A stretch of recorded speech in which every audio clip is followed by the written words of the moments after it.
Waheguru JIO. ਧੰਨ ਵਾਹਿਗੁਰੂ ਸਾਹਿਬ ਜੀ। ਜਦ ਲੋ ਨਹੀਂ ਭਾਗ ਲਿਲਾਰ ਪੁਰੈ, ਤਬ ਲੋ ਭ੍ਰਮਤੇ ਫਿਰਤੇ ਬਹੁ ਘਾਇਓ। ਕਲ ਘੋਰ ਸਮੁੰਦਰ ਮੈਂ ਢੂੰਡਤ ਥੇ, ਕਬ ਹੂੰ ਮਿਟ ਹੈ ਨਹੀਂ ਰੇ ਪਛਤਾਇਓ। ਤਤ ਵਿਚਾਰ ਜਹ ਮਥੁਰਾ, ਜਗ ਤਾਰਨ ਕਉ ਅਵਤਾਰ ਬਨਾਇਓ। ਜਪਿਓ ਜਿਨ ਅਰਜੁਨ ਦੇਵ ਗੁਰੂ, ਫਿਰ ਸੰਕਟ ਜੋਨ ਗਰਭ ਨਾ ਆਇਓ। ਧੰਨ ਵਾਹਿਗੁਰੂ ਜੀ। ਪੌੜੀ ਪੂਰਾ ਸਤਿਗੁਰ ਸੇਵ, ਪੂਰਾ ਪਾਇਆ। ਪੂਰਾ ਕਰਮ ਧਿਆਏ,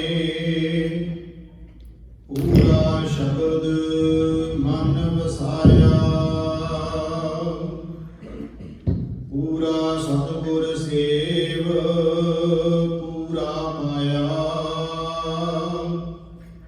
ਪੂਰਾ ਕਰਮ ਧਿਆਏ, ਪੂਰਾ ਸ਼ਬਦ ਮਨ ਵਸਾਇਆ। ਪੂਰਾ ਗਿਆਨ ਧਿਆਨ ਮੈਲ ਚੁਕਾਇਆ। ਹਰ ਸਰ ਤੀਰਥ ਜਾਣ ਮਨੁਆ ਨਾਇਆ।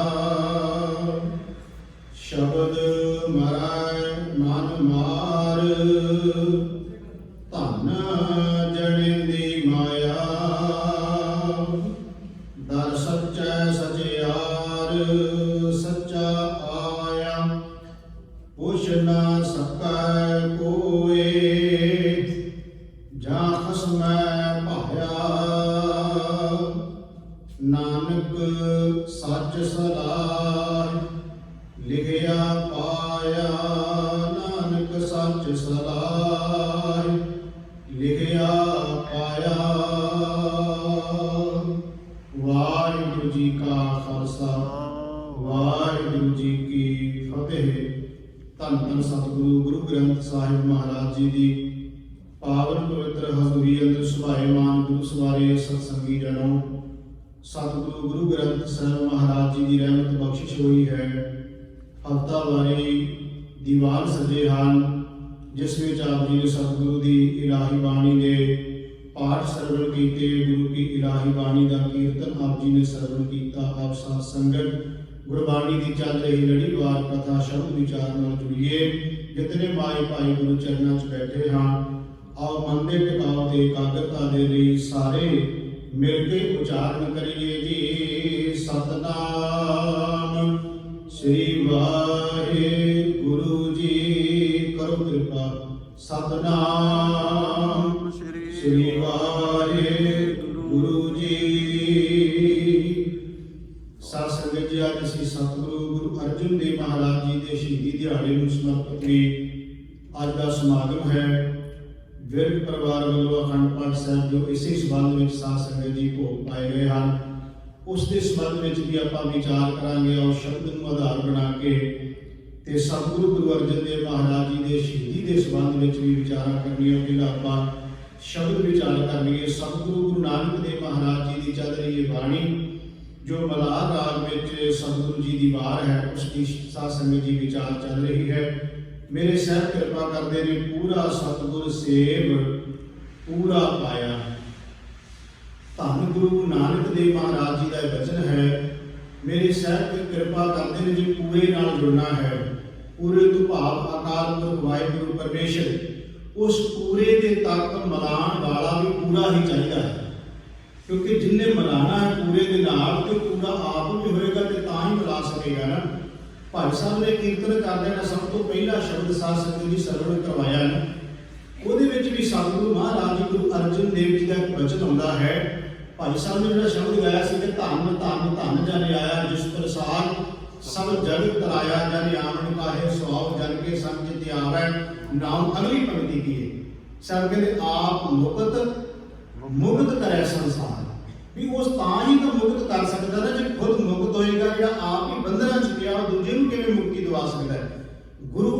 ਮੁਕਤ ਹੈ ਤਾਂ ਹੀ ਉਹ ਮੁਕਤੀ ਦਵਾ ਸਕਦਾ। ਇੱਥੇ ਸਭ ਕਹਿੰਦੇ ਨੇ ਜੇ ਪੂਰੇ ਤੱਕ ਮਿਲਣਾ ਪਰਮਾਤਮਾ ਤੱਕ ਤੇ ਪੂਰੇ ਦੀ ਪਹਿਲਾਂ ਲੋੜ ਪੈਣੀ ਹੈ।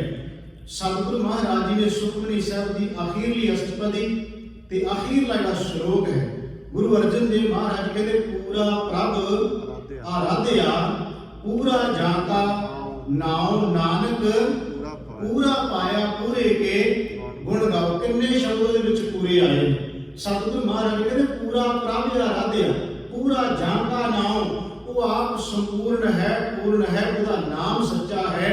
ਸਤਿਗੁਰੂ ਮਹਾਰਾਜ ਕਹਿੰਦੇ ਜਿਹੜਾ ਪਰਮਾਤਮਾ ਤੱਕ ਮਿਲਾਏਗਾ ਉਹ ਆਪ ਵੀ ਪੂਰਾ ਹੀ ਹੋਏਗਾ। ਸਤਿਗੁਰੂ ਮਹਾਰਾਜ ਜੀ ਜਦੋਂ ਸ਼ਲੋਕ ਦੇ ਵਿੱਚ ਬਾਅਦ ਵਿੱਚ ਅਸ਼ਟਪਦੀ ਦੀ ਸ਼ੁਰੂਆਤ ਹੁੰਦੀ ਹੈ ਕਿ ਉੱਥੇ ਗੁਰੂ ਅਰਜਨ ਦੇਵ ਜੀ ਕਹਿੰਦੇ ਨੇ ਪੂਰੇ ਗੁਰ ਕਾ ਸੁਣ ਉਪਦੇਸ਼। ਤੇ ਜੇ ਪੂਰੇ ਗੁਰੂ ਦਾ ਉਪਦੇਸ਼ ਸੁਣੇਗਾ ਤਾਂ ਤੈਨੂੰ ਨਜ਼ਰ ਕੀ ਆਏਗੀ, ਤੈਨੂੰ ਮਿਲੇਗਾ ਕਿ ਪੂਰੇ ਗੁਰੂ ਦਾ ਉਪਦੇਸ਼ ਸੁਣਨ ਤੋਂ ਬਾਅਦ ਗੁਰੂ ਅਰਜਨ ਦੇਵ ਜੀ ਕਹਿੰਦੇ ਨੇ ਪੂਰੇ ਗੁਰ ਕਾ ਸੁਣ ਉਪਦੇਸ਼ ਪਾਰ ਬ੍ਰਹਮ ਨਿਕਟ ਕਰਕੇ। ਜੇ ਤੂੰ ਪਾਰ ਬ੍ਰਹਮ ਪਰਮੇਸ਼ਰ ਨੂੰ ਨੇੜੇ ਜਾਣਨਾ ਚਾਹੁੰਦਾ ਨਾ, ਉਹਦੀ ਸਮਝ ਲੈਣੀ ਚਾਹੁੰਦਾ ਤੇ ਮੇਰੇ ਸਾਹਿਬ ਕਿਰਪਾ ਕਰ ਤੈਨੂੰ ਪੂਰੇ ਨਾਲ ਜੁੜਨਾ ਪਏਗਾ। ਸੋਠ ਰਾਗ ਵਿੱਚ ਸਤਿਗੁਰੂ ਅਰਜਨ ਦੇਵ ਮਹਾਰਾਜ ਜੀ ਦੇ ਹੁਕਮਨਾਮੇ ਕਈ ਵਾਰ ਆਪ ਜੀ ਨੇ ਸਰਵਣ ਕੀਤੇ, ਜਿਹਦੇ ਵਿੱਚ ਗੁਰੂ ਅਰਜਨ ਦੇਵ ਮਹਾਰਾਜ ਜੀ ਕਹਿੰਦੇ ਨੇ ਗੁਰ ਪੂਰਾ ਚਰਨੀ ਲਾਇਆ। ਉੱਥੇ ਵੀ ਪੂਰੇ ਚਰਨੀ ਲਾਇਆ ਦਾ ਮਤਲਬ ਪੂਰੇ ਨੇ ਪਰਮਾਤਮਾ ਦੇ ਨਾਲ ਜੋੜ ਦਿੱਤਾ। ਗੁਰ ਪੂਰਾ ਚਰਨੀ ਲਾਇਆ ਹਰ ਸੰਗ ਸਹਾਈ ਪਾਇਆ। ਸੋ ਮੇਰਾ ਕਹਿਣ ਤੋਂ ਭਾਵ ਹੈ ਇੱਥੇ ਸਤਿਗੁਰੂ ਕਹਿੰਦੇ ਪੂਰਾ ਸਤਿਗੁਰ ਸੇਵ ਪੂਰਾ ਪਾਇਆ। ਜੇ ਤੂੰ ਪੂਰੇ ਸਤਿਗੁਰੂ ਦੇ ਹੁਕਮ ਨੂੰ ਮੰਨੇਗਾ, ਪੂਰੇ ਸਤਿਗੁਰੂ ਦੀ ਆਗਿਆ ਨੂੰ ਧਾਰਨ ਕਰ ਲਏਗਾ, ਪੂਰੇ ਗੁਰੂ ਦੇ ਹੁਕਮ ਨੂੰ ਆਪਣੇ ਜੀਵਨ ਵਿੱਚ ਵਸਾ ਲਏਗਾ ਤੇ ਪ੍ਰਾਪਤੀ ਹੋਏਗਾ। ਪੂਰਾ ਪਾਇਆ ਤੈਨੂੰ ਪਰਮਾਤਮਾ ਵਾਹਿਗੁਰੂ ਪਰਮੇਸ਼ਰ ਪੂਰਾ ਜਿਹੜਾ ਉਹ ਮਿਲ ਜਾਏਗਾ। ਪਰ ਸਾਹਿਬ ਇੱਥੇ ਅੱਗੇ ਕਿਰਪਾ ਕਰਦੇ ਅਗਲੀ ਤੋਪ ਵਿੱਚ ਕਹਿੰਦੇ ਇਹ ਵੀ ਜੀਵ ਦੇ ਵੱਸ ਦੀ ਗੱਲ ਨਹੀਂ ਹੈ। ਪਰਮਾਤਮਾ ਦੀ ਬਖਸ਼ਿਸ਼ ਤੋਂ ਬਿਨਾਂ ਇਹ ਕਿਰਪਾ ਨਹੀਂ ਵਰਤਦੀ। ਪੂਰੇ ਕਰਮ ਧਿਆਏ, ਇੱਥੇ ਕਰਮ ਦਾ ਅਰਥ ਬਖਸ਼ਿਸ਼ ਹੈ। ਕਰਮ ਦਾ ਅਰਥ ਕਰਮ ਵੀ ਹੈ ਜਿਹੜੇ ਅਸੀਂ ਕੰਮ ਕਰਦੇ ਹਾਂ, ਪਰ ਇੱਥੇ ਸਾਹਿਬ ਨੇ ਕਿਰਪਾ ਕੀਤੀ ਕਹਿੰਦੇ ਪੂਰੇ ਕਰਮ ਧਿਆਏ। ਉਹਦੀ ਬਖਸ਼ਿਸ਼ ਤੋਂ ਬਿਨਾਂ ਧਿਆਇਆ ਵੀ ਨਹੀਂ ਜਾ ਸਕਦਾ, ਉਹਦੀ ਬਖਸ਼ਿਸ਼ ਤੋਂ ਬਿਨਾਂ ਜੁੜਿਆ ਵੀ ਨਹੀਂ ਜਾ ਸਕਦਾ। ਮੇਰੇ ਸਾਹਿਬ ਕਿਰਪਾ ਕਰਦੇ ਪੂਰੇ ਕਰਮ ਧਿਆਏ ਪੂਰਾ ਸ਼ਬਦ ਮਨ ਵਸਾਇਆ। ਜਦੋਂ ਪੂਰੇ ਨੂੰ ਧਿਆਇਆ ਉਹਦੀ ਬਖਸ਼ਿਸ਼ ਦੇ ਨਾਲ, ਉਹਦਾ ਜਿਹੜਾ ਸ਼ਬਦ ਹੈ ਨਾ, ਉਹਦਾ ਹੁਕਮ ਹੈ ਉਹ ਮਨ ਵਿੱਚ ਵਸ ਗਿਆ। ਉਹ ਮਨ ਵਿੱਚ ਪਰਮਾਤਮਾ ਨੇ ਵਸਾ ਦਿੱਤਾ। ਜਦੋਂ ਮਨ ਵਿੱਚ ਵਸ ਗਿਆ ਤੇ ਫਿਰ ਕੀ ਸਮਝ ਆਈ, ਕਿਵੇਂ ਪਤਾ ਲੱਗਿਆ ਜਿਹਦੇ ਮਨ ਵਿੱਚ ਵਸ ਗਿਆ। ਸਤਿਗੁਰੂ ਮਹਾਰਾਜ ਕਹਿੰਦੇ ਗੱਲ ਦੀ ਸਮਝ ਆ ਜਾਂਦੀ, ਫਿਰ ਇਹ ਪਤਾ ਚੱਲ ਜਾਂਦਾ ਜਹ ਜਹ ਟੇਕੂ ਤਹਿ ਹਜ਼ੂਰ ਦੂਰ ਕਤੋਂ ਨਾ ਜਾਈ। ਸਤਿਗੁਰੂ ਮਹਾਰਾਜ ਕਹਿੰਦੇ ਨੇ ਪਰਮਾਤਮਾ ਫਿਰ ਦੂਰ ਨਜ਼ਰ ਨਹੀਂ ਆਉਂਦਾ, ਉਹ ਸਾਰੀਆਂ ਜਗ੍ਹਾ ਤੇ ਵਸਿਆ ਹੋਇਆ ਰਮਿਆ ਹੋਇਆ ਨਜ਼ਰ ਆਏਗਾ। ਮੇਰੇ ਸਾਹਿਬ ਇੱਥੇ ਕਿਰਪਾ ਕਰਦੇ ਨੇ ਕਿ ਜਿਹਨੇ ਪੂਰੇ ਗੁਰੂ ਦੀ ਬਖਸ਼ਿਸ਼ ਲੈ ਕੇ ਉਸ ਨੂੰ ਧਿਆਇਆ, ਯਾਦ ਕੀਤਾ, ਉਸ ਪੂਰੇ ਦਾ ਸ਼ਬਦ ਮਨ ਵਿੱਚ ਵਸ ਗਿਆ। ਪੂਰਾ ਗਿਆਨ ਧਿਆਨ ਮੈਲ ਚੁਕਾਇਆ। ਸਤਿਗੁਰੂ ਗੁਰੂ ਨਾਨਕ ਦੇਵ ਮਹਾਰਾਜ ਜੀ ਕਹਿੰਦੇ ਨੇ ਉਸ ਪੂਰੇ ਦੇ ਗਿਆਨ ਰਾਹੀਂ ਤੇ ਧਿਆਨ ਦਾ ਅਰਥ ਹੈ ਅਡੋਲਤਾ। ਧਿਆਨ ਦਾ ਮਤਲਬ ਹੈ ਉਹ ਜਿਹੜੀ ਸੁਰਤ ਜਿਹਨੂੰ ਸਤਿਗੁਰੂ ਮਹਾਰਾਜ ਜੀ ਗੁਰੂ ਨਾਨਕ ਦੇਵ ਜੀ ਕਹਿੰਦੇ ਨੇ।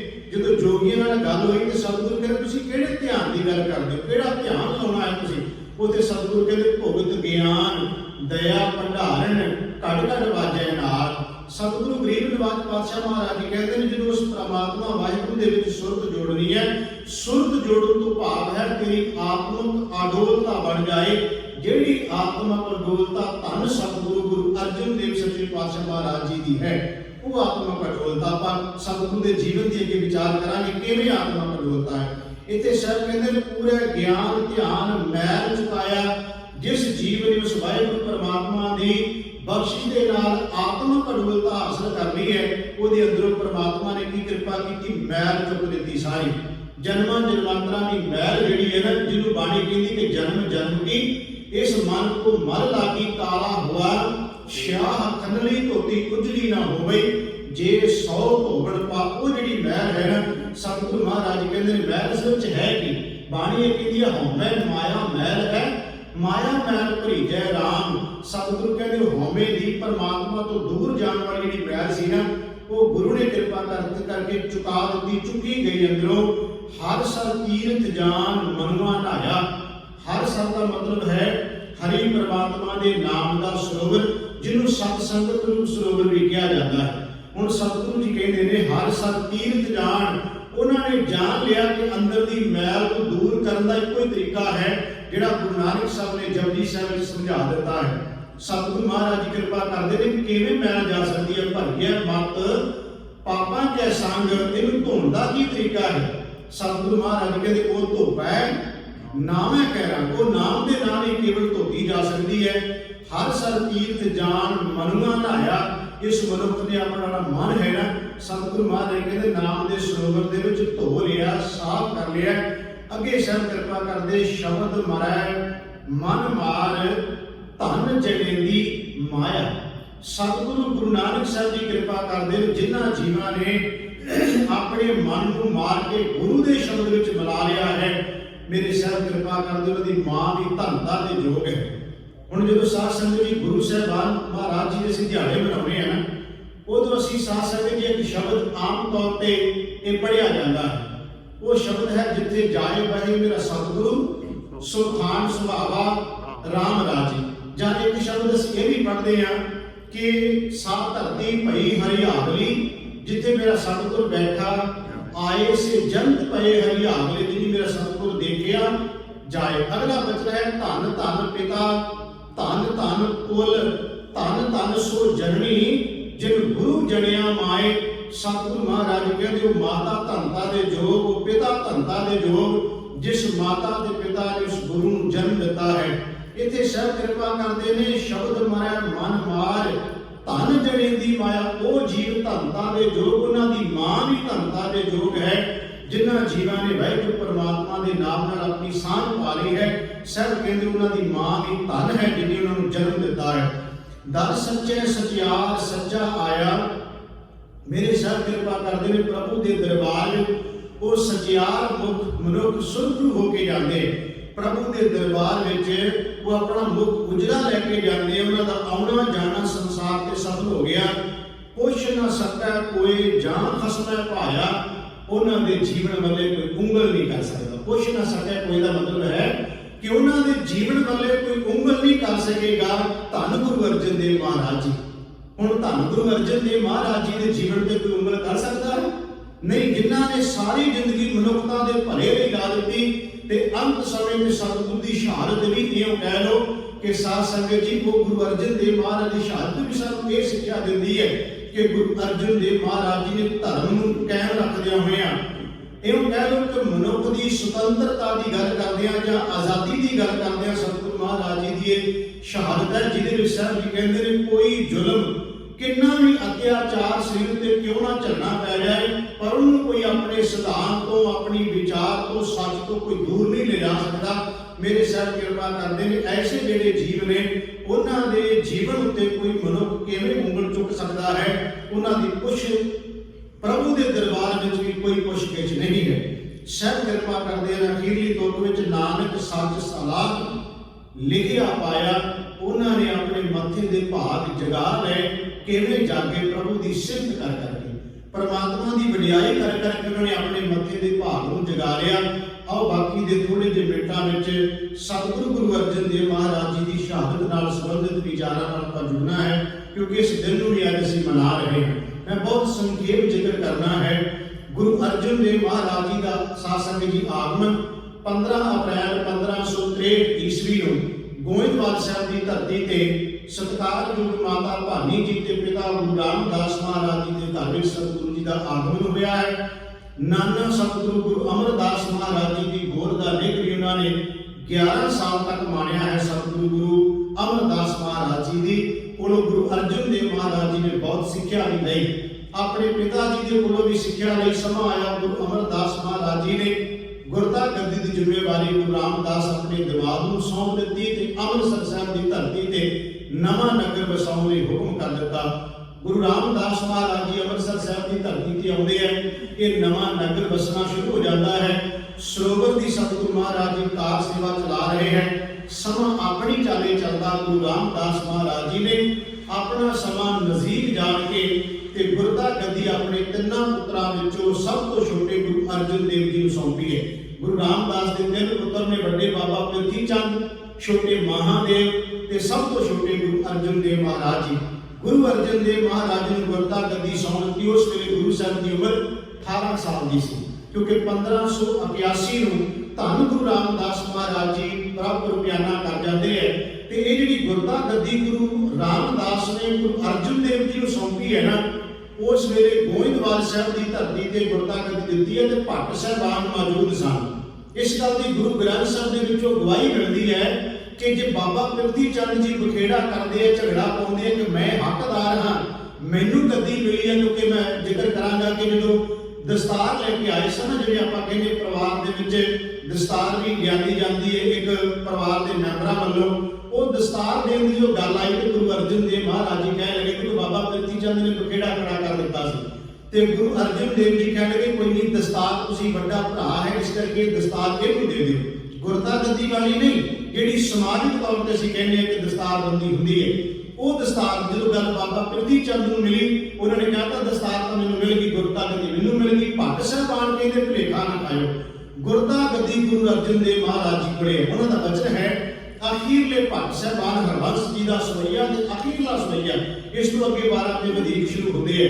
ਉਹ ਕਹਿੰਦੇ ਦੇਵਪੁਰੀ ਮੈਂ ਗਇਓ ਆਪ ਪਰਮੇਸ਼ਵਰ ਭਾਇਓ, ਗੁਰੂ ਰਾਮਦਾਸ ਜੀ ਵੱਲੋਂ ਇਸ਼ਾਰਾ ਹੈ, ਦੇਵਪੁਰੀ ਮੈਂ ਗਇਓ ਆਪ ਪਰਮੇਸ਼ਰ ਭਾਇਓ, ਹਰ ਸਿੰਘਾਸਨ ਜੀਓ ਸ੍ਰੀ ਗੁਰਤਾਨ ਬਿਠਾਇਓ, ਰਹੱਸ ਕੀਓ ਸੁਰ ਦੇਵ ਤੋਹਿ ਜਸ ਜੈ ਜੈ ਜੰਪੈ, ਅਸਤ ਗਏ ਤੇ ਭਾਗ ਪਾਪ ਤਨ ਭੀਤਰ ਕੰਪੈ, ਕਾਟੇ ਸੋ ਪਾਪ ਤਨ ਨਰੋ ਕੇ ਗੁਰੂ ਰਾਮਦਾਸ ਜੀ ਪਾਇਓ, ਛਤਰ ਸਿੰਘਾਸਨ ਪ੍ਰਿਥਵੀ ਗੁਰ ਅਰਜਨ ਉਪਦਿਆ ਹੈ। ਇਹਦਾ ਮਤਲਬ ਸਿੰਘਾਸਨ, ਰਾਜ, ਗੁਰਤਾ ਗੱਦੀ, ਚਬਰ ਤਖਤ, ਛਤਰ, ਇਹ ਜਿਹੜੀ ਜ਼ਿੰਮੇਵਾਰੀ ਸੀ ਕਹਿੰਦੇ ਗੁਰ ਅਰਜਨ ਕੋ ਦੇ ਆਇਓ। ਇਹਦਾ ਮਤਲਬ ਆਪਣੀ ਹਜ਼ੂਰੀ ਵਿੱਚ ਸਤਿਗੁਰੂ ਮਹਾਰਾਜ ਨੇ ਬਖਸ਼ਿਸ਼ ਕੀਤੀ। ਖੈਰ ਗੁਰੂ ਅਰਜਨ ਦੇਵ ਮਹਾਰਾਜ ਨੇ ਗੁਰਤਾ ਗੱਦੀ ਸੰਭਾਲਦਿਆਂ ਹੋਇਆਂ ਪਿਤਾ ਜੀ ਵੱਲੋਂ ਰੰਭੇ ਹੋਏ ਕਾਰਜ ਜਿਹੜੇ ਸਨ ਸਾਧ ਸੰਗਤ ਜੀ ਪੂਰੇ ਕਰਨੇ ਸ਼ੁਰੂ ਕੀਤੇ। ਅੰਮ੍ਰਿਤਸਰ ਸਰੋਵਰ ਸੰਪੂਰਨ ਹੋਇਆ, ਗੁਰੂ ਗ੍ਰੰਥ ਸਾਹਿਬ ਮਹਾਰਾਜ ਜੀ ਦੀ ਸੰਪਾਦਨਾ ਹੋਈ, ਸਤਿਗੁਰੂ ਜੀ ਦਾ ਪਹਿਲਾ ਪ੍ਰਕਾਸ਼ ਸੰਨ 1604 ਵਿੱਚ ਧੰਨ ਸਤਿਗੁਰੂ ਗੁਰੂ ਅਰਜਨ ਦੇਵ ਮਹਾਰਾਜ ਜੀ ਨੇ ਕਰਕੇ ਬਾਬਾ ਬੁੱਢਾ ਸਾਹਿਬ ਨੂੰ ਪਹਿਲੇ ਹੈਡ ਗ੍ਰੰਥੀ ਸਤਿਗੁਰੂ ਮਹਾਰਾਜ ਜੀ ਨੇ ਬਣਾਇਆ। ਇਸ ਤੋਂ ਅੱਗੇ ਗੁਰੂ ਅਰਜਨ ਦੇਵ ਮਹਾਰਾਜ ਜੀ ਨੇ ਜਿਹੜੇ ਨਗਰ ਸ਼ਾਸਨ, ਤਰਨਤਾਰਨ ਦਾ ਨਗਰ ਹੈ, ਕਰਤਾਰਪੁਰ ਦਾ ਨਗਰ ਹੈ, ਇਸ ਤਰ੍ਹਾਂ ਜਿਹੜੇ ਹੋਰ ਨਗਰ ਸਨ ਜਾਂ ਤਰਨਤਾਰਨ ਕੋੜੀ ਖਾਨਾ ਬਣਾਉਣਾ, ਇੱਕ ਆਦਿਕ ਸਤਿਗੁਰੂ ਦੇ ਕਾਰਜ ਨੇ ਬਹੁਤ ਜ਼ਿਆਦਾ ਨੇ, ਮੈਂ ਸੰਖੇਪ ਜ਼ਿਕਰ ਕਰ ਰਿਹਾ। ਜਦੋਂ ਲਾਹੌਰ ਵਿਖੇ ਕਾਲ ਪਿਆ ਸਤਿਗੁਰੂ ਉੱਥੇ ਵੀ ਗਏ ਸਨ, ਉੱਥੇ ਵੀ ਰੋਗੀਆਂ ਦੀ, ਕੋੜੀਆਂ ਦੀ ਸਤਿਗੁਰੂ ਮਹਾਰਾਜ ਨੇ ਸੇਵਾ ਕੀਤੀ। ਆਓ ਸ਼ਹਾਦਤ ਵਾਲੇ ਪੱਖ ਵਾਲੇ ਬੰਨੇ ਜੁੜੀਏ। ਸਤਿਗੁਰੂ ਗੁਰੂ ਅਰਜਨ ਦੇਵ ਮਹਾਰਾਜ ਜੀ ਦੀ ਸ਼ਹੀਦੀ ਦਾ ਕਾਰਨ ਕੀ ਬਣਦਾ ਹੈ? ਸਾਧ ਸੰਗਤ ਜੀ ਹੁਣ ਤੱਕ ਅਸੀਂ ਆਮ ਤੌਰ ਤੇ ਦੋ ਗੱਲਾਂ ਪ੍ਰਚਲਿਤ ਕੀਤੀਆਂ ਜ਼ਿਆਦਾਤਰ। ਇਹ ਆਮ ਤੌਰ ਤੇ ਗੱਲਾਂ ਜਿਹੜੀਆਂ ਨੇ ਰਾਗੀਆਂ ਢਾਡੀਆਂ ਪ੍ਰਚਾਰਕਾਂ ਵੱਲੋਂ, ਇਹ ਦੋ ਗੱਲਾਂ ਹੀ ਆਮ ਤੌਰ ਤੇ ਸੁਣਾਈਆਂ ਗਈਆਂ ਤੇ ਪੁਰਾਣਿਆਂ ਨੂੰ ਸਭ ਨੂੰ ਪਤਾ ਹੈ, ਬਜ਼ੁਰਗਾਂ ਨੂੰ, ਕਿ ਇਹ ਗੱਲ ਆਮ ਤੌਰ ਤੇ ਇੱਕੋ ਗੱਲ ਕਹੀ ਜਾਂਦੀ ਸੀ ਕਿ ਗੁਰੂ ਅਰਜਨ ਦੇਵ ਜੀ ਦਾ ਸ਼ਹੀਦੀ ਦਾ ਕਾਰਨ ਇਹ ਕਿ ਚੰਦੂ ਦੀ ਲੜਕੀ ਦਾ ਰਿਸ਼ਤਾ ਨਹੀਂ ਲਿਆ ਤੇ ਚੰਦੂ ਨੇ ਕਿਹੜ ਕੱਢੀ। ਹੁਣ ਤੱਕ ਆਪਾਂ ਜ਼ਿਆਦਾਤਰ ਇਹ ਗੱਲ ਪ੍ਰਚਲਿਤ ਰਹੀ ਹੈ ਕਿ ਚੰਦੂ ਦੀ ਲੜਕੀ ਦਾ ਰਿਸ਼ਤਾ ਨਹੀਂ ਗੁਰੂ ਮਹਾਰਾਜ ਜੀ ਨੇ ਲਿਆ ਤੋਂ ਕਿਹੜ ਕੱਢੀ ਸਤਿਗੁਰੂ ਦੀ ਸ਼ਹੀਦੀ। ਪਰ ਕੇਵਲ ਜੇ ਚੰਦੂ ਦੀ ਲੜਕੀ ਦੀ ਗੱਲ ਅਸੀਂ ਗੁਰੂ ਸਾਹਿਬ ਦੀ ਸ਼ਹਾਦਤ ਨਾਲ ਕੇਵਲ ਜੋੜਾਂਗੇ ਇੱਕੋ ਗੱਲ, ਇਹਦਾ ਮਤਲਬ ਇਹ ਬਣ ਜਾਏਗਾ ਕਿ ਕੇਵਲ ਇਹ ਦੁਨਿਆਵੀ ਤੌਰ ਤੇ ਝਗੜਾ ਸੀ, ਸ਼ਹਾਦਤ ਵਾਲੀ ਗੱਲ ਦੇ ਪਾਸੇ ਰਹਿ ਜਾਂਦੀ ਹੈ। ਮੈਂ ਤੁਹਾਡਾ ਧਿਆਨ ਦਿਵਾਉਣਾ ਚਾਹੁੰਦਾ ਥੋੜਾ ਜਿਹਾ ਕਿ ਗੁਰੂ ਅਰਜਨ ਦੇਵ ਮਹਾਰਾਜ ਜੀ ਦੀ ਸ਼ਹਾਦਤ ਦੇ ਵਿੱਚ ਕਿਹੜੇ ਕਿਹੜੇ ਲੋਕਾਂ ਦਾ ਰੋਲ ਹੈ। ਸਾਧ ਸੰਗਤ ਜੀ ਕਦੀ ਉਹਨਾਂ ਵੱਲ ਸਾਡਾ ਧਿਆਨ ਹੀ ਨਹੀਂ ਗਿਆ।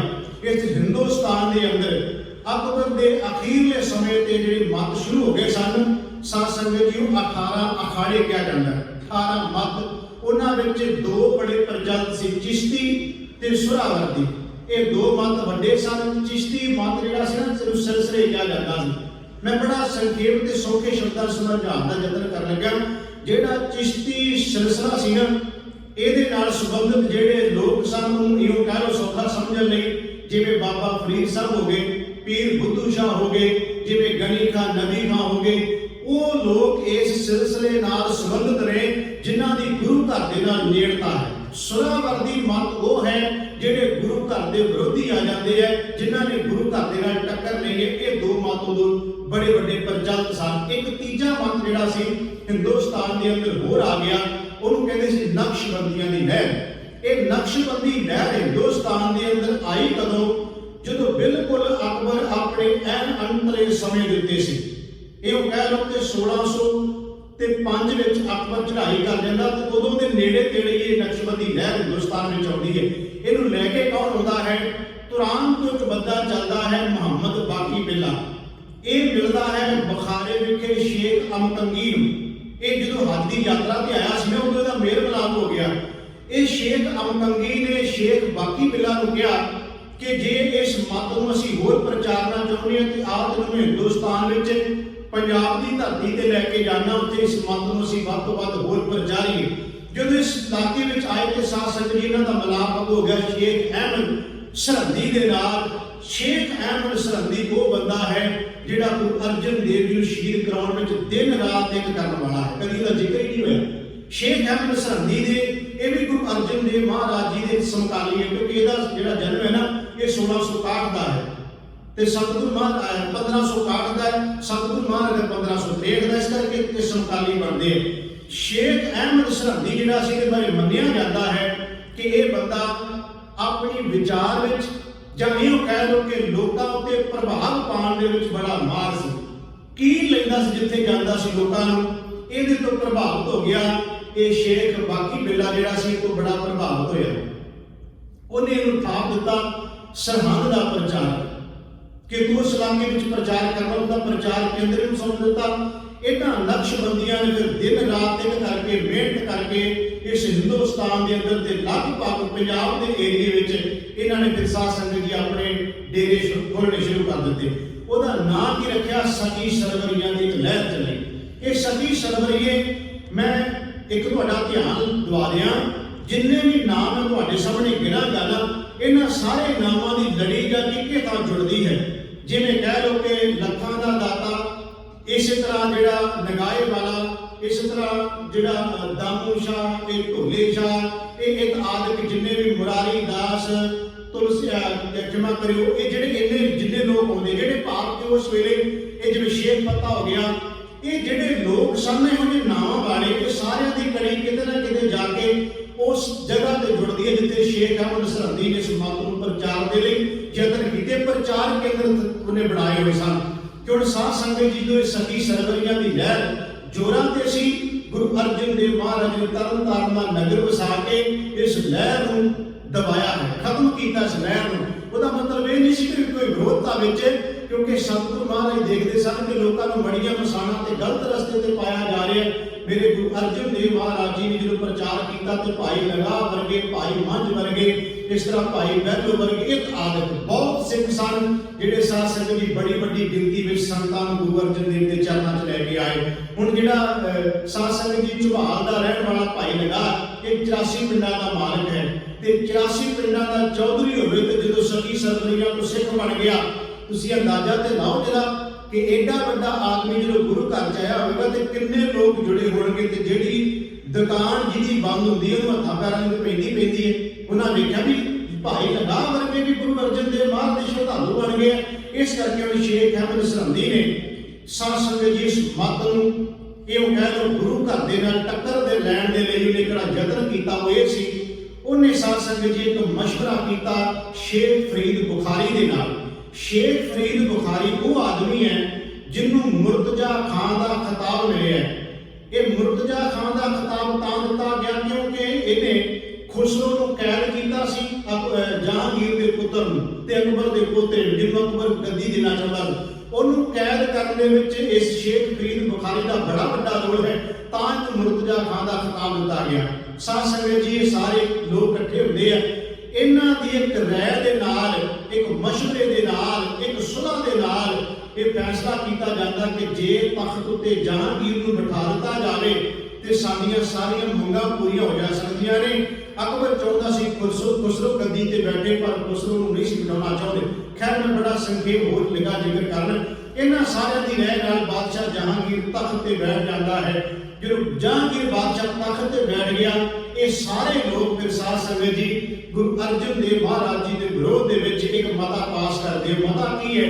ਇਹਨਾਂ ਨੇ ਇੱਕ ਝੂਠੀ ਕਹਾਣੀ ਘੜੀ ਹੈ। ਉਹ ਕਹਾਣੀ ਇਹ ਸੀ ਕਿ ਜਦੋਂ ਖੁਸਰੋ ਆਗਰੇ ਤੋਂ ਚੱਲਿਆ, ਲਾਹੌਰ ਪਹੁੰਚਿਆ, ਵਾਇਆ ਗੋਇੰਦਵਾਲ, ਤਰਨ ਤਾਰਨ, ਝੁਬਾਲ ਥਾਣੀ ਹੁੰਦਾ ਗਿਆ, ਗੁਰੂ ਸਾਹਿਬ ਨਾਲ ਮਿਲਾਪ ਨਹੀਂ ਹੋਇਆ। ਇਹਦੇ ਮਗਰੀ ਬਾਦਸ਼ਾਹ ਜਹਾਂਗੀਰ ਵੀ ਸੀ ਜਿਹੜਾ ਮਗਰ ਦੀ ਪੈੜ ਦੱਬੀ ਆਉਂਦਾ ਸੀ।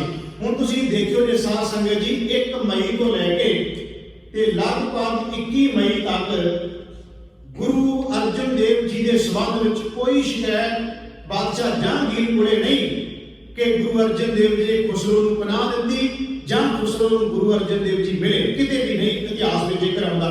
ਜਦੋਂ ਬਾਦਸ਼ਾਹ ਜਹਾਂਗੀਰ ਨੂੰ ਪਤਾ ਲੱਗਿਆ ਵੀ ਖੁਸਰੋ ਦੀ ਮਦਦ ਕਰਨ ਵਾਲੇ ਲੋਕ ਜਿਹੜੇ ਸਨ, ਉਹਨਾਂ ਨੂੰ ਬਾਦਸ਼ਾਹ ਜਹਾਂਗੀਰ ਨੇ ਸਜ਼ਾਵਾਂ ਦਿੱਤੀਆਂ, ਜਿਨ੍ਹਾਂ ਵਿੱਚੋਂ ਦੋ ਵੱਡੇ ਵੱਡੇ ਜਰਨੈਲ ਸੀ।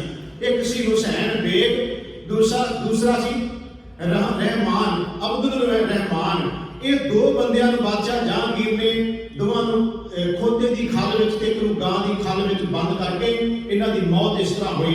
ਜਦੋਂ ਇਹਨਾਂ ਨੂੰ ਪਤਾ ਲੱਗਿਆ ਵੀ ਬਾਦਸ਼ਾਹ ਇਸ ਵੇਲੇ ਬੜਾ ਭੜਕਿਆ ਪਿਆ, ਜਿਹੜਾ ਖੁਸਰੋ ਦੀ ਜਿੰਨੇ ਵੀ ਮਦਦ ਕੀਤੀ ਹੈ ਉਹਨੂੰ ਸਜ਼ਾਵਾਂ ਦਿੱਤੀਆਂ ਜਾਣੀਆਂ, ਇਹਨਾਂ ਨੇ ਮੌਕਾ ਤਾੜ ਕੇ ਤੇ ਝੂਠੀ ਕਹਾਣੀ ਬਣਾ ਕੇ ਕਹਿਣ ਲੱਗੇ ਤੁਸੀਂ ਬਾਕੀਆਂ ਨੂੰ ਸਜ਼ਾਵਾਂ ਦੇਈ ਜਾਂਦੇ ਹੋ, ਪਰ ਤੁਹਾਨੂੰ ਪਤਾ ਜੀ ਲਾਹੌਰ ਦੇ ਨੇੜੇ ਹੀ ਅੰਮ੍ਰਿਤਸਰ ਸਾਹਿਬ ਦੀ ਧਰਤੀ ਤੇ ਤਰਨਤਾਰਨ ਦੇ ਨੇੜੇ ਵਿੱਚ ਗੁਰੂ ਅਰਜਨ ਦੇਵ ਮਹਾਰਾਜ ਜੀ ਨੇ ਖੁਸਰੋ ਨੂੰ ਮਿਲ ਕੇ ਤੇ ਗੁਰਿਆਈ ਦਾ ਤਿਲਕ ਦਿੱਤਾ ਸੀ, ਤੈਨੂੰ ਰਾਜ ਭਾਗ ਮਿਲੇ। ਇਹ ਸਾਰੀ ਕਹਾਣੀ ਝੂਠੀ ਹੈ, ਸੱਚਾਈ ਦੇ ਵਿੱਚ ਕੋਈ ਨਹੀਂ। ਜਦੋਂ ਇਸ ਗੱਲ ਦਾ ਜਹਾਂਗੀਰ ਨੂੰ ਪਤਾ ਲੱਗਿਆ, ਉਹਨੇ ਕਿਹਾ ਕਿ ਤੁਸੀਂ ਮੇਰੇ ਮਨ ਦੀ ਗੱਲ ਕਰ ਦਿੱਤੀ। ਮਨ ਦੀ ਗੱਲ ਦਾ ਮਤਲਬ ਇਹ, ਉਹ ਆਪਣੀ ਤੁਝ ਕੇ ਜਹਾਂਗੀਰੀ ਵਿੱਚ ਲਿਖਦਾ ਹੈ, ਕਹਿ ਲਗਾ ਗੋਇੰਦਵਾਲ ਰਾਵੀ ਦੇ ਕੰਢੇ ਤੇ ਅਰਜਨ ਨਾਮ ਦਾ ਹਿੰਦੂ ਜਿਹੜਾ ਇੱਕ ਦੁਕਾਨ ਚਲਾ ਰਿਹਾ ਹੈ, ਇਹ 4-5 ਪੀੜ੍ਹੀਆਂ ਤੋਂ ਬੜੀ ਗਰਮ ਦੁਕਾਨ ਚੱਲਦੀ ਹੁੰਦੀ। ਮੈਂ ਚਾਹੁੰਦਾ ਸੀ ਕਦੋਂ ਮੇਰਾ ਜ਼ੋਰ ਪਵੇ ਮੈਂ ਇਸ ਦੁਕਾਨ ਨੂੰ ਬੰਦ ਕਰ ਦਿਆਂ। ਜਿਹੜਾ ਗੁਰੂ ਨਾਨਕ ਦੇ ਘਰ ਨੂੰ ਦੁਕਾਨ ਦੱਸਦਾ, ਇਸ ਕਰਕੇ ਅਸੀਂ ਉਸ ਬੰਦੇ ਨੂੰ ਇਹ ਨਹੀਂ ਕਹਿ ਸਕਦੇ ਵੀ ਉਹਦਾ ਦੋਸ਼ ਕੋਈ ਨਹੀਂ। ਬਾਦਸ਼ਾਹ ਜਹਾਂਗੀਰ ਵੀ ਨਾਲ ਹੈ, ਚੰਦੂ ਨਾਲ ਹੈ, ਗੁਰੂ ਅਰਜਨ ਦੇਵ ਦਾ ਸਕਾ ਭਰਾ ਬਾਬਾ ਪ੍ਰਿਥੀ ਚੰਦ ਭਾਵੇਂ ਕਿ 1 ਸਾਲ ਪਹਿਲਾਂ ਚੜ੍ਹਾਈ ਕਰ ਗਏ ਸਨ, ਪਰ ਬਾਬਾ ਪ੍ਰਿਥੀ ਚੰਦ ਨੇ ਵੀ 2 ਹਮਲੇ ਕਰਵਾਏ ਸੀ, ਸੁਰੀ ਖਾਨ ਤੇ ਸੁਰਮੀ ਖਾਨ ਦਾ। ਸਮਾਂ ਬੜਾ ਤੇਜ਼ੀ ਨਾਲ ਚੱਲ ਰਿਹਾ, ਤਾਂ ਕਰਕੇ ਮੈਂ ਕਾਫੀ ਗੱਲਾਂ ਵਿੱਚੋਂ ਛੱਡ ਰਿਹਾ। ਮੈਂ ਸਿਰਫ ਆ ਰਿਹਾ ਗੁਰੂ ਅਰਜਨ ਦੇਵ ਮਹਾਰਾਜ ਜੀ ਦੇ ਉਸ ਸੰਬੰਧ ਵਿੱਚ। ਜਦੋਂ ਸਾਧ ਸੰਗਤ ਜੀ ਬਾਦਸ਼ਾਹ ਜਹਾਂਗੀਰ ਨੂੰ ਇਹ ਗੱਲ ਕਹੀ ਗਈ, ਉਹਨੇ ਕਿਹਾ ਮੁਰਤਜ਼ਾ ਖਾਨ ਨੂੰ ਤੇ ਗੁਰੂ ਅਰਜਨ ਦੇਵ ਜੀ ਨੂੰ ਉਹਨਾਂ ਦੇ ਵਾਰੰਟ ਜਾਰੀ ਕੀਤੇ ਗਏ, ਲਾਹੌਰ ਬੁਲਾਇਆ ਜਾਵੇ। ਸਤਿਗੁਰੂ ਗੁਰੂ ਅਰਜਨ ਦੇਵ ਮਹਾਰਾਜ ਨੂੰ ਲਾਹੌਰ ਬੁਲਾਇਆ ਗਿਆ। ਮੇਰੇ ਗੁਰੂ ਅਰਜਨ ਦੇਵ ਮਹਾਰਾਜ ਜੀ ਲਾਹੌਰ ਪਹੁੰਚੇ। ਸਾਰੀ ਕਹਾਣੀ ਜਿਹੜੀ ਮੈਂ ਤੁਹਾਨੂੰ ਦੱਸਿਆ ਨਾ ਝੂਠੀ ਬਣਾ ਕੇ ਤੇ ਸਾਧ ਸੰਗਤ ਜੀ ਗੁਰੂ ਅਰਜਨ ਦੇਵ ਤੇ ਜਾਸਾ ਕਾਨੂੰਨ ਲਾ ਕੇ ਉਹਨਾਂ ਨੂੰ ਸ਼ਹੀਦ ਕਰਨ ਦਾ ਹੁਕਮ ਬਾਦਸ਼ਾਹ ਜਹਾਂਗੀਰ ਵੱਲੋਂ ਹੋਇਆ। ਹੁਣ ਜਾਸਾ ਕਾਨੂੰਨ ਦਾ ਮਤਲਬ ਇਹ ਸੀ ਕਿ ਉਸ ਤਸੀਹੇ ਦਿੱਤੇ ਜਾਣ ਜਿਹਦੇ ਨਾਲ ਖੂਨ ਨਾ ਧਰਤੀ ਤੇ ਡੁੱਲੇ, ਇਹ ਚੰਗੇਜ਼ ਖਾਨ ਦਾ ਬਣਾਇਆ ਹੋਇਆ। ਉਹ ਲੋਕਾਂ ਦੀ ਇਹ ਮੱਤ ਸੀ ਕਿ ਜੇ ਕੋਈ ਰੱਬੀ ਰੂਹ ਦਾ ਖੂਨ ਧਰਤੀ ਤੇ ਡੁੱਲਦਾ ਹੈ, ਉਹਦੇ ਵਿੱਚੋਂ ਹੋਰ ਜਿਹੜੇ ਨੇ ਉਹਦੇ ਵਰਗੇ ਪੈਦਾ ਹੁੰਦੇ, ਉਸ ਦਾ ਉਹਨਾਂ ਲੋਕਾਂ ਦਾ ਸੋਚਣਾ ਸੀ। ਤਾਂ ਕਰਕੇ ਗੁਰੂ ਅਰਜਨ ਦੇਵ ਮਹਾਰਾਜ ਜੀ ਨੂੰ ਜਾਸਾ ਕਾਨੂੰਨ ਦੇ ਅਧੀਨ ਚੰਗੀਆਂ ਸਜ਼ਾਵਾਂ ਦਿੱਤੀਆਂ ਗਈਆਂ। ਪਹਿਲੇ ਦਿਨ ਸਤਿਗੁਰੂ ਮਹਾਰਾਜ ਨੂੰ ਦੇਗ ਵਿੱਚ ਉਬਾਲਿਆ ਗਿਆ, ਦੂਸਰੇ ਦਿਨ ਸਤਿਗੁਰੂ ਮਹਾਰਾਜ ਨੂੰ ਤੱਤੀ ਰੇਤ ਤੇ ਬਿਠਾਇਆ ਗਿਆ, ਸੀਸ ਵਿੱਚ ਵੀ ਪਾਈ ਗਈ। ਤੱਤੀ ਲੋਹ ਦਬਾ ਕੇ ਸਤਿਗੁਰੂ ਮਹਾਰਾਜ ਜੀ ਦੇ ਉੱਪਰ ਗੁਰੂ ਅਰਜਨ ਦੇਵ ਜੀ ਬੈਠੇ ਹੈ, ਸੀਸ ਵਿੱਚ ਰੇਤਾ ਪਾਇਆ ਜਾ ਰਿਹਾ ਹੈ। ਇਹ ਸਾਰਾ ਕੁਝ ਚੰਦੂ ਦੀ ਹਵੇਲੀ ਵਿੱਚ ਮੁਰਤਜ਼ਾ ਖਾਨ ਦੀ ਨਿਗਰਾਨੀ ਵਿੱਚ ਸਾਰਾ ਕੁਝ ਹੋ ਰਿਹਾ ਹੈ। ਸਤਿਗੁਰੂ ਗੁਰੂ ਅਰਜਨ ਦੇਵ ਮਹਾਰਾਜ ਜੀ 30 ਮਈ ਸੰਨ 1606 ਈਸਵੀ ਨੂੰ ਲਾਹੌਰ ਦੀ ਧਰਤੀ ਤੇ ਗੁਰੂ ਅਰਜਨ ਦੇਵ ਮਹਾਰਾਜ ਜੀ ਅਨੇਕਾਂ ਤਸੀਹੇ ਝੱਲਦੇ ਹੋਏ ਸ਼ਹਾਦਤ ਦਾ ਜਾਮ ਪੀ ਗਏ। ਅਖੀਰ ਤੇ ਸਤਿਗੁਰੂ ਮਹਾਰਾਜ ਨੂੰ ਰਾਵੀ ਦਰਿਆ ਦੇ ਵਿੱਚ ਸਾਧ ਸੰਗਤ ਜੀ ਰੋੜ ਦਿੱਤਾ ਗਿਆ।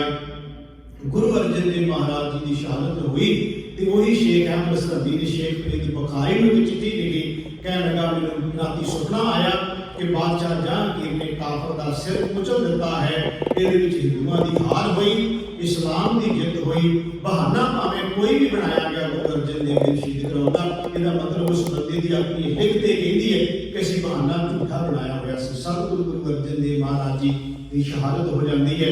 ਗੁਰੂ ਅਰਜਨ ਦੇਵ ਮਹਾਰਾਜ ਜੀ ਤਤੀ ਤਵੀ ਤੇ ਬੈਠੇ ਹੋਏ ਵੀ ਉਹ ਕਹਿੰਦੇ ਹੈ ਕਿ ਤੇਰਾ ਕੀਆ ਮੀਠਾ ਲਾਗੇ ਹਰ ਨਾਮ ਪਦਾਰਥ ਨਾਨਕ ਮੰਗੇ। ਇੱਕ ਵਿਦਵਾਨ ਕਹਿੰਦਾ ਗੁਰੂ ਅਰਜਨ ਦੇਵ ਜੀ ਦੇ ਸੰਬੰਧ ਵਿੱਚ, ਉਹ ਕਹਿੰਦਾ ਜਿਸ ਸੀਸ ਤੇ ਕਦੇ ਸੀ ਤਰਸ ਝੁੱਟਦਾ, ਗਰਮ ਬਾਲੂ ਦੇ ਕੜਛੇ ਪਵਾਰਿਆ ਸੀ, ਕਈ ਪਹਿਰ ਅੰਗਿਆਰਿਆਂ ਦੀ ਸੇਧ ਬਹਿ ਕੇ ਸ਼ਾਂਤਮਈ ਦੇ ਪੂਰਨੇ ਪਾਰਿਆ ਸੀ, ਖਾ ਕੇ ਦੇਗ ਦੇ ਵਿੱਚ ਉਬਾਲਿਆਂ ਨੂੰ ਸਤਨਾਮ ਵਾਹਿਗੁਰੂ ਗਾਇਆ ਸੀ, ਸੀਨਾ ਜਗ ਦਾ ਤਪਦਾ ਖਾਰਨੇ ਲਈ ਤਨ ਆਪਣਾ ਸਾਗ ਵਿਖਾਰਿਆ ਸੀ।